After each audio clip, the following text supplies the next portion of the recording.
अपनी माताएं बहनों से, खास करके माताएं बहनों से, कि ऐसे किसी सत्संग या ऐसे बाबा के बहकावे में ना आए जहाँ आपकी पूरी ज़िंदगी दांव पे लगी हो। हाथ रस के कांड को देखा जाए, हाथरस के कांड को देखें, आप दुर्घटना को देखें कि वहाँ कितनी लाखों की भीड़ में कितने लोग मर गए, किसी-किसी के तो पूरा घर ही चला गया। पूरी घर चलो गो, काऊ-काऊ के बच्चे नन्हे-नन्हे 10-10, 5-5 साल के चले गए। उनकी यानी उनको कैसे समझाया जाए? क्या उनसे वो पूछो तो कुछ बता नहीं पाते हैं। इसीलिए हाथ जोड़ के आपसे निवेदन करते हैं कि आप अपने ऊपर विश्वास करें, अपनी मेहनत पे विश्वास करें, और आपको सत्संगी करना है या राम भजन ही करना है तो घर में बैठ के राम भजन कर लें। और अगर कहीं जाना है या किसी अंधविश्वास पे आपको ज़िंदगी जीनी है तो यह तो गलती है ना, ये तो गलत। हेलो फ्रेंड, जय हिंद, वंदे मातरम। आप सभी का स्वागत है हमारे नए ब्लॉग में ब्लॉग बनाने का कोई इरादा नहीं था, ना मन कर रहा था, इरादा मतलब मन भी नहीं कर रहा था ब्लॉग बनाने के। लेकिन हाँ, हम अपनी माताओं बहनों से हाथ जोड़ के निवेदन करना चाहते हैं कि अगर जैसे कि आप लोग अपने आप पे क्यों नहीं भरोसा करते? अपने पे यानी आपको बिल्कुल भी भरोसा नहीं है। जैसे अब कि देखा जाए, जैसे तुम मेहनत करते हो तो मेहनत का फल तुम्हें मिलेगा। और मेहनत का फल तो आप अगर मेहनत कर रहे हैं और अच्छे दिल से कर रहे हैं, सच्चे दिल से कर रहे हैं और मेहनत सही दिशा में है, और तो आपके मेहनत का फल आपको भगवान ज़रूर देता है। हमारा परमात्मा इतना तो निर्दयी नहीं है कि आपकी मेहनत का आपको फल ना दे। आपको आपके मेहनत का फल ज़रूर देता है। हम अभी मेहनत करें, कोई बाबा है। अब जैसे आज का अगर हम आपको चैप्टर बताएं, आज की अगर कहानी आप सभी लोगों को बताएं, आप सब लोगों को बताएं कि आज हाथरस में, यूपी के हाथरस में कितना बड़ा हादसा हुआ है कि जिसकी तो यानी उसके उस हादसा को देखकर एकदम यानी बड़ा अजीब लगता है, इतना अजीब लगता है जिसका कोई जवाब नहीं है। लेकिन फिर भी लोग अपने पे विश्वास ना करके, भगवान पे ना विश्वास करके, एक बाबा पे विश्वास करते हैं। वो प्रवचन अच्छे देते हैं, वो अच्छी बातें बताते हैं। क्या आपके अंदर दिमाग नहीं है?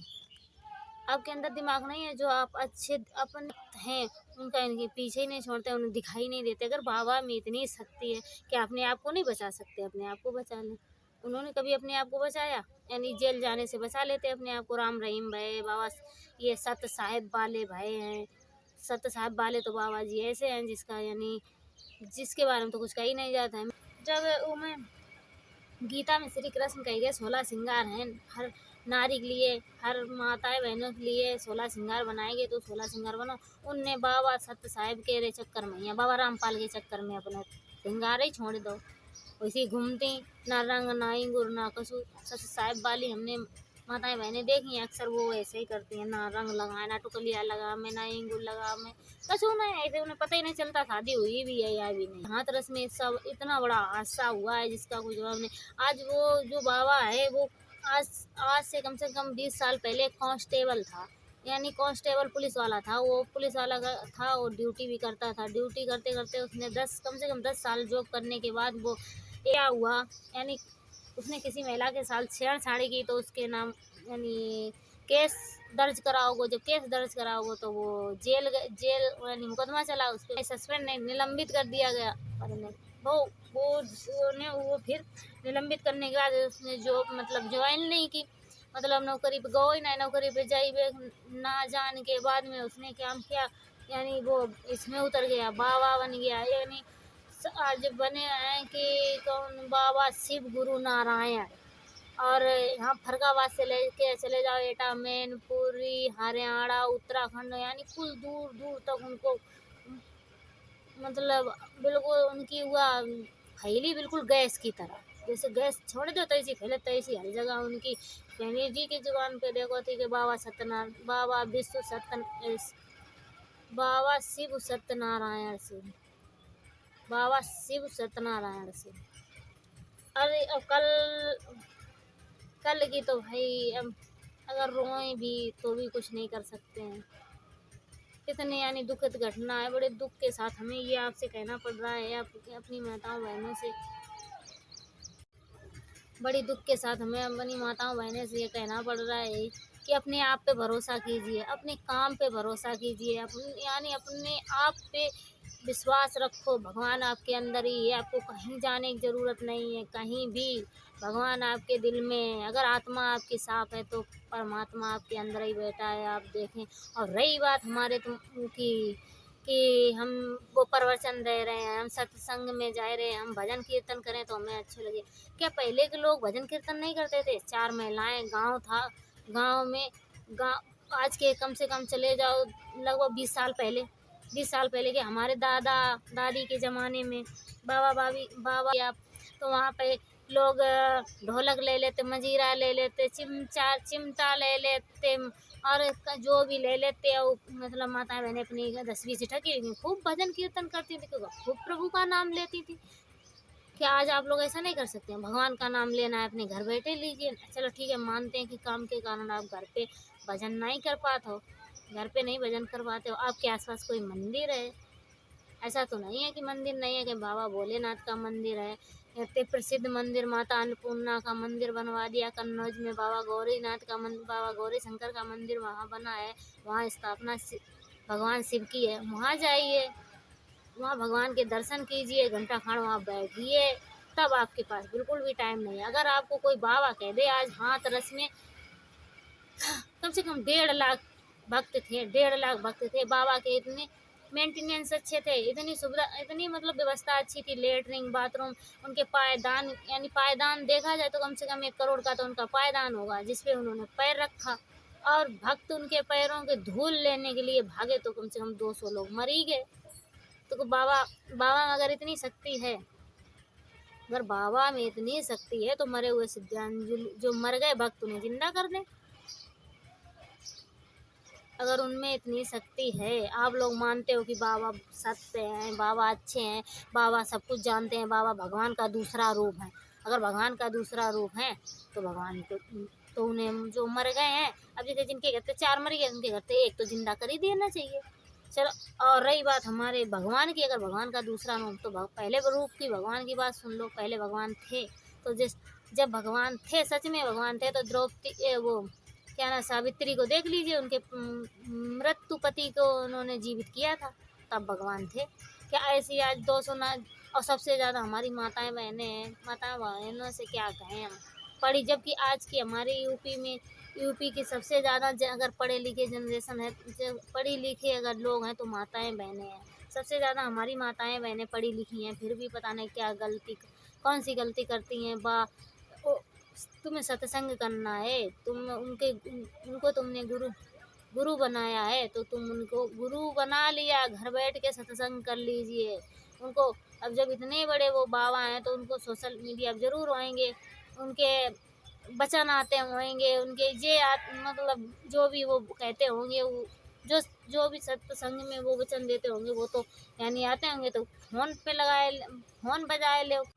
का हमारे पहले ज़माना के लोग नहीं कीर्तन भजन करते थे? क्या भगवान का नाम नहीं लेते थे? क्या पहले के लोग पहले ज़माना के लोग का गुरु नहीं बनाते, देव गुरु बनाते? और हम लोगों से ज़िंदगी उनकी बेहतर थी, इतनी टेंशन नहीं थी, वो टेंशन फ्री रहते थे, और इतने भगवान को भगवान मानते थे। आज के ज़माना के लोग भगवान को भरोसा नहीं करत, अपने को भरोसा नहीं करत। वो तो ये कोई बाबा कोई कह दे आज फला जगह वहाँ बाबा है, वहाँ तुम्हें ऐसा दुख है कम लीजिए, ऐसा दुख है वो तुम्हारो कम कर दी। अरे जी को दुख दे विधाता की कीमत पहले हरी ले, जो दुख देत है भगवान को दुख उसके ही काटन से दुख दूर होता है, किसी के दुख बाबा दुख नहीं दूर कर लेता है, ना कोई हमारा रिश्तेदार दुख दर्द कर लेगा, दूर करेगा। दुख दूर तुम्हारे से ही होगा, जो तुम ही उनका समाधान ढूंढे हो तब ही उनको उस दुख का दर्द दूर होगा, ये याद रखना आप। अभी हमारे घर में गरीबी आ जाए, मतलब एक बात बता रहे हैं आपको, अगर हमारे घर में गरीबी आ जाए तो हमारे रिश्तेदार हैं, जो भी रिश्तेदार हैं, जो भी अच्छे खासे हैं, यानी अपने घर से, यानी वो हमसे फ़ोन भी करना बंद कर देंगे कि तुम कहाँ हो। ऐसा तो नहीं है कि कहूँ हमसे रुपया ना मांग ले, कहूँ हमसे मदद ना मांग ले। रिश्तेदार, सगे रिश्तेदार कर रहे बात, बेव जा कहें कि कहूँ फ़ोन कर दो तो हमसे पैसा मांग रही हैं, हमसे मदद मांगे हैं।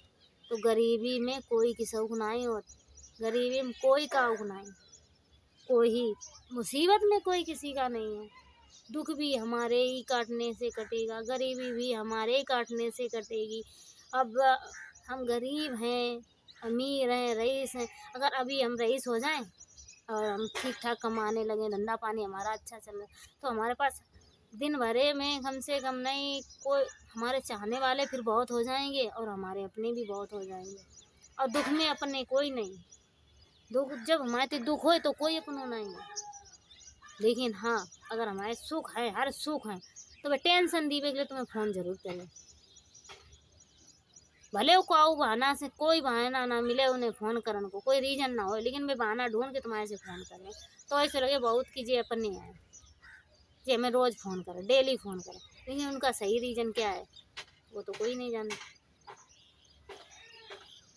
सही कारण का है फ़ोन करने को या हाँ, इसीलिए हमें इस चीज़ का इतना बड़ा दुख है।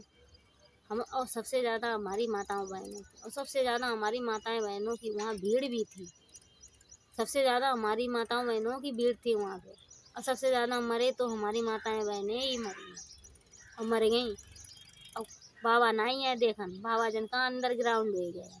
पुलिस वाले सोच रहे कुछ बाबा कहें आए के, कुछ बाबा कहें आए के, बाबा नहीं निकले।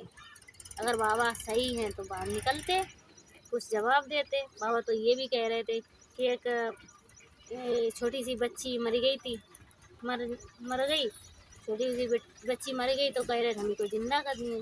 तो उन्हें कहीं जिंदा कर तो कहीं करो जिंदा। और फिर बाबा गायब, बाबा गाड़ी से गाड़ियाँ चेक की जा रही कि बाबा कहाँ है, बाबा को पता नहीं बाबा कहाँ गए।